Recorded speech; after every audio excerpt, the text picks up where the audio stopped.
I'm Brittany Johnson, and this is Looking Back, where we look back at what happened in East Idaho this week in history. Back in 1913, a man from Blackfoot had his horse stolen by a man who had escaped from the insane asylum.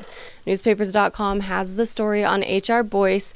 He had just returned home from work and went in the house for dinner. He left his saddled horse tied in the barn, and when he went back to the barn after dinner, he found the door had been opened and the horse was gone. He notified officers immediately, and they began to dispatch messages to all officers in the surrounding areas to be on the lookout for a stolen horse.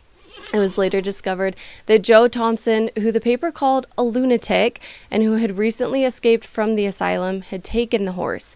He was headed for Pocatello, but at some point was located by officers, Boice and Deputy Fackrell. They immediately went down to where the man was found.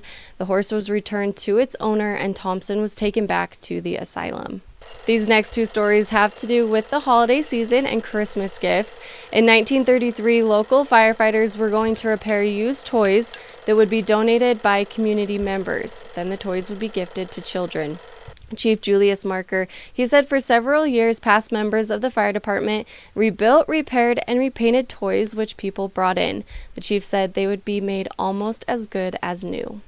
In 1977, Christmas shopping was in full swing after Thanksgiving, and an Idaho Falls pet store owner said that he sold a rather strange gift.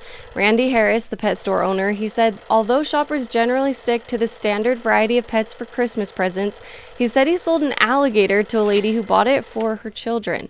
The alligator was about 1 foot long, but Harris said that in about 6 years, it will have reached about 9 feet. He said most people usually only keep them for about 3 years, and then the owners try to donate them to a zoo.